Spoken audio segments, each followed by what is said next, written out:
Assalamualaikum warahmatullahi wabarakatuh. Selamat sore, salam kebaikan, salam sejahtera untuk seluruh teman-temanku semua dimanapun kalian berada. Kali ini di video saya yang terbaru, saya pengen ngebahas tentang sebuah jalan di kota Yogyakarta. Jalannya di mana? Nah, saya kasih clue ya.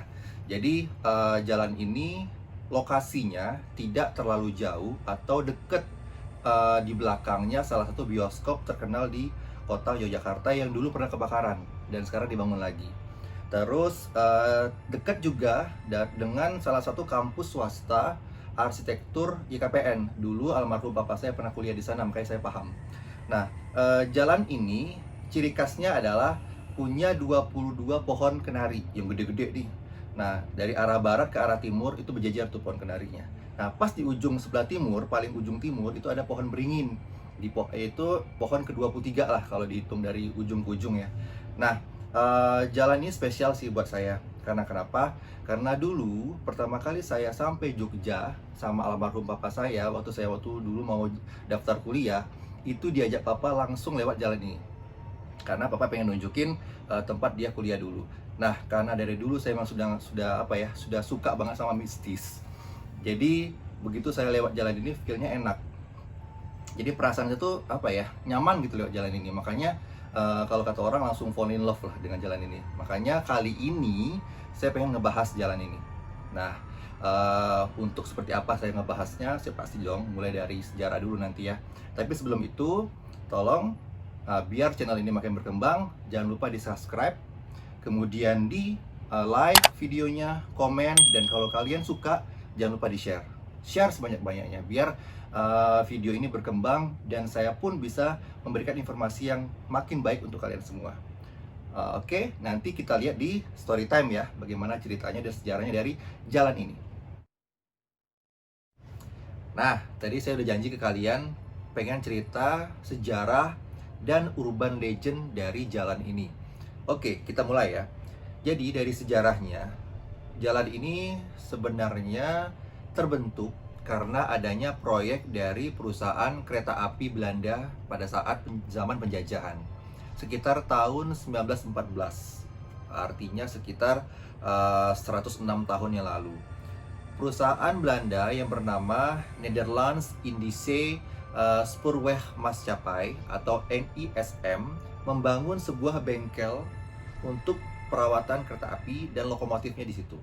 Nah, akhirnya jalan ini dibentuk sebagai jalan inspeksi akses untuk ke proyek gedung bengkel Belanda ini.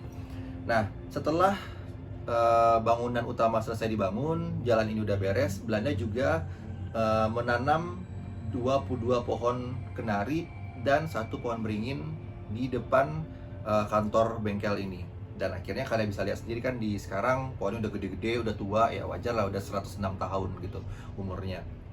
Nah, kemudian jalan ini juga lokasinya memang cukup strategis kan, karena tidak jauh dari stasiun kereta api juga, kemudian juga dekat dengan pusat kota.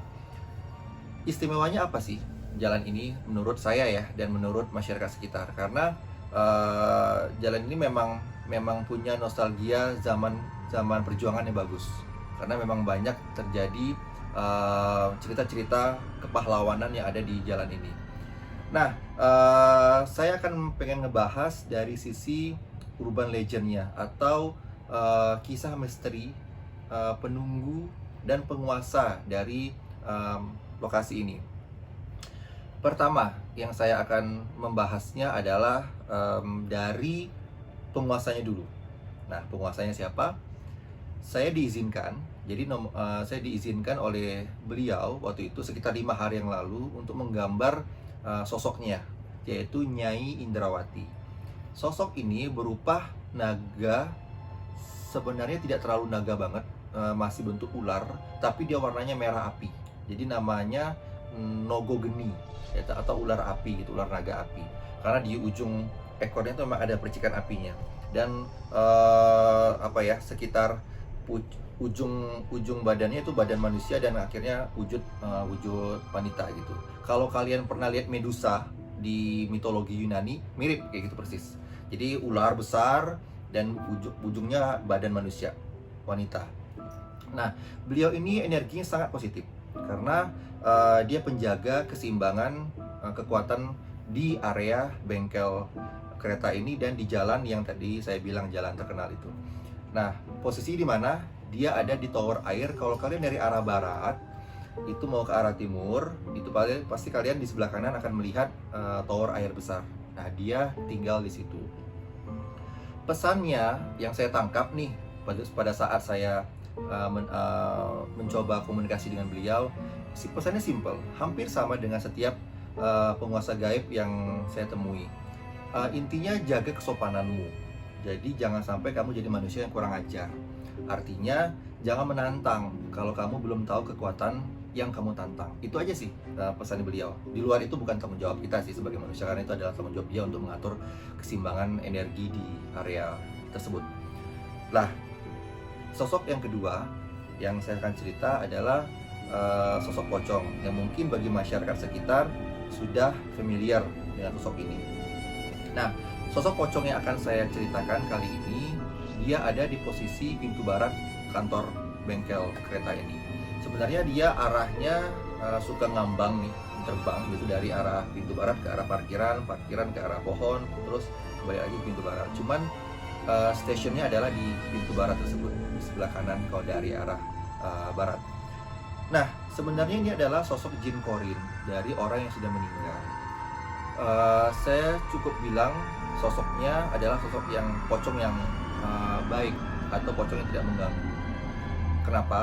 Karena menurut penglihatan yang saya dapatkan pada saat saya berkomunikasi dengan beliau, itu pocongnya posisi mukanya tertutup kain kafan, dan posisi kain pocongnya juga tidak kotor, cuman ada coklat-coklat dikit lah. Artinya adalah korin pocong yang bagus, yang baik. Nah, intinya sebenarnya dia pengen didoain kalau pada saat dia menampakkan dirinya. Cuman bagi kita yang tidak terbiasa, pasti kita akan lari ketakutan dan ngacir gitu kan. Nah, cuman kalau kalian sempat bertemu sosok ini, tidak apa-apa kalau kalian lari, itu manusiawi. Cuman setelah kalian merasa cukup aman, doakan yang tadi kalian lihat agar dia lebih tenang di alamnya. Itu aja pesan dari sosok pocong ini. Nah, sosok yang ketiga dan yang keempat nanti saya akan membahas dari sisi pohon yang berjejer di jalan yang terkenal ini. Katanya, menurut mitos, urban legend, serta kisah misteri yang diyakini oleh masyarakat sekitar jalan ini, dan juga dulu waktu saya teman-teman saya waktu masih kuliah yang kebetulan asli Jogja juga mengiyakan mitos tentang cerita ini, yaitu kalau kalian jalan sendirian di malam hari dari arah barat ke arah timur, kalian menghitung pohonnya, tepat di pohon ke-13 dan pohon 23, itu nanti ada dua sosok yang akan kalian temui. Sosoknya apa aja? Saya jelasin. Pohon ke-13, yaitu sosoknya berupa sundel bolong, wanita yang punggungnya bolong, ada darah-darahnya. Sejarahnya apa? Dulu, waktu saya mencoba jalan di jalan ini malam hari sekitar jam lewat tengah malam lah, sekitar 11-12 tahun yang lalu waktu saya masih kuliah. Saya dengan niat baik jalan di jalan ini, doa dulu ya tentunya. Terus pas di pohon ke-13 sosoknya muncul. Jadi menurut penglihatan yang saya lihat, jadi gini, kita itu secara mata batin ada beberapa lapisan. Dan tergantung lapisan mana yang kalian izinkan untuk melihat, disitulah visionnya yang kalian dapatkan. Jadi saya tidak juga bilang ini adalah vision penglihatan saya yang pasti seperti ini wujudnya, tidak juga, karena setiap orang dengan mata batinnya akan melihat dengan layer yang berbeda-beda. Pada saat saya bertemu sosok ini, saya waktu itu dapat semacam flashback lah, kisah masa lalunya, kenapa dia terjadi dan kenapa dia mendiami pohon itu. Jadi namanya adalah Ningsi sosok ini. Dia adalah seorang wanita muda waktu itu, hamil kurang lebih sekitar 4 bulan lah, menurut cerita dia ya. Tahunnya sekitar tahun 43 menurut cerita dia juga. Berarti kan zaman itu adalah zaman penjajahan Jepang. Nah, yang saya lihat di flashback itu, dia jalan di situ sendirian malam hari. Dulu nggak kayak gini ya, ini posisinya rumah, gedung dan lain tidak seramai sekarang, masih sepi banget gitu. Jalannya juga bukan jalan aspal yang bagus sekarang, jalan masih jalan hot mix aspal yang kerikil-kerikil gitu, yang tidak terlalu bagus. Dia jalan, kebetulan naasnya pada malam hari itu dia dicegat oleh 3 orang pemuda yang tertarik dengan sosoknya dia yang memang cantik. Akhirnya dia diperkosa dan naasnya juga dibunuh karena dia mencoba melawan. Nah, pada saat itu dia dibunuh dan akhirnya meninggal tepat di pohon ke-13 tadi. Ya sebenarnya saya tidak bisa cerita terlalu panjang ya tentang flashbacknya karena terlalu sedih untuk diceritain, karena ya kalian bisa ngerti lah kisah sedihnya dia juga cerita waktu itu dengan penuh tangisan gitu. Nah, akhirnya itulah asal muasalnya kenapa dia mendiami pohon ke-13 ini, teman-teman semua. Nah, saya lanjut ke pohon ke-23, jalan kaki juga tuh di saat yang sama juga. Dan saya ketemu dengan sosok kuntilanak, lagi-lagi kuntilanak merah. Tapi yang saya spesial dari kuntilanak ini, dia pakai mahkota emas di kepalanya. Dan saya tahu dia adalah pasti ratunya, pemimpinnya lah dari kuntilanak itu, dari koloni kuntilanak di pohon beringin itu. Nah, sebenarnya dia tidak usil, bukan tidak usil ya. Tidak terlalu jahil banget, tapi jangan pernah, saya saranin jangan pernah jalan sendirian malam hari kalau nggak penting banget gitu, karena dia suka usil. Artinya kalau kalian bawa motor, dia pasti bonceng. Kalau kalian jalan sendirian, dia pasti ngikut di sebelah kiri kalian. Nah, itu cuma iseng-iseng aja karena ya sosoknya memang centil sih, apalagi kalau kalian ganteng, tampang muka kalian juga good looking, dia pasti suka banget.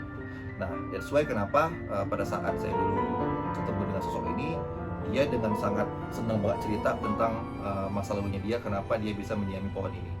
Dulu waktu zaman Belanda, dia sudah ada wujudnya, si Ratu Kuntilanak ini, dan dia memang sudah senang di pohon beringin ini pada saat dibangun. Akhirnya dia mendiami pohon beringin ini. Seperti itu teman-teman ceritanya. Jadi mitos ini sekali lagi menurut kepercayaan masyarakat sekitar. Tapi saya sendiri sudah buktiin sih, dan itu memang benar. Tapi yang jelas tergantung dari kalian masing-masing menerimanya seperti apa. Semua lagi akan balik ke Tuhan semua, bagaimana kita menginterpretasikan wujud-wujud makhluk yang sudah ada di sekitar kita selama ini. Teman-teman Kusmoro, dimanapun kalian berada, di sesi kali ini saya akan cerita tentang pesan moral yang baru saya dapatkan dari sosok-sosok gaib yang tadi saya ceritakan. Kenapa saya bilang baru saya dapatkan? Karena mereka tadi datang semuanya yang saya ceritain. Jadi dengan benturan-benturan energi yang saya rasakan di badan saya, cukup mengganggu konsentrasi saya untuk bercerita. Saya akan sampaikan pesan mereka pertama dari Sundel Bolongnya dan Ratu Kuntilanak. Sebenarnya mereka ini tidak mau mengganggu orang. Mereka benci bener dianggap mengganggu, karena pada saat itu mereka pun sudah sedih dengan kondisi mereka sendiri. Mereka cuma pengen didoakan dari kalian semua. Dan untuk anak-anak muda yang suka nongkrong di areal jalan ini, entah itu kalian lagi minum es buah atau dawet atau apa, nongkrong makan di situ, jagalah kebersihannya. Jangan suka merusak lingkungan di situ, karena mereka sangat benci. Mereka sebenarnya nggak mau ganggu, tapi kalau kalian sudah nakal dan kalian ngebenturin mereka punya privacy, itu mereka akan marah ke kalian. Itu yang barusan saya dapatkan. Lalu dari sosok Nyai Indrawati, dia lebih tegas lagi untuk kalian semua. Intinya pesannya adalah jaga, cintai, dan hormati tempat ini, karena ini adalah istana saya, dibilang gitu. Karena saya tidak mau istana saya dirusak, saya tidak mau istana saya dikotori. Itu kalau kalian berani, ya berarti kalian terima konsekuensinya. Beliau menyampaikan seperti itu, dan ini benar-benar berat energinya pada saat beliau menyampaikan barusan tadi. Lalu juga untuk sosok Pocong. Pocong ini sebenarnya tadi saya bilang ya ke kalian, tolong didoakan untuk si Pocong ini. Karena apa? Karena dia sangat butuh itu. Kalian kabur pada saat melihat dia, it's okay, nggak masalah. Cuman pada saat kalian sudah jauh, tolong didoain aja si sosok ini, karena dia sebenarnya baik, tidak mengganggu. Lalu secara overall, keseluruhan, pesannya adalah jaga sopan santun kalian. Siapapun itu di tempat ini. Kalau kalian juga jaga sopan santun, kalian tidak arogan, tidak pongah, kalian tetap akan aman sih. Semuanya akan aman. Karena apa? Itu adalah cara kita menghormati sesama makhluk Tuhan. Mereka memang tidak terlihat di mata fisik kita, mata lahir. Tapi bukan berarti mereka tidak ada. Itu aja sih pesan dari mereka. Semoga kalian teman-teman semua paham dan bisa melihat dari sisi mereka lah, untuk dimengerti juga keberadaannya. Lalu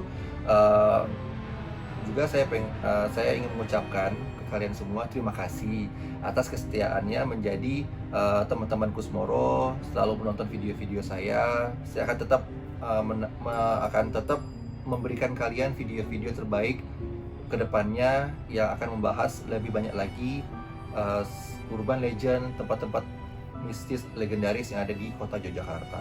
Dukung terus ya channel ini biar makin berkembang dan kalian juga tetap akan dapat video-video bagus dari kami. Terima kasih juga semuanya. Wassalamualaikum warahmatullahi wabarakatuh. Salam kebaikan, sehat untuk kalian semua.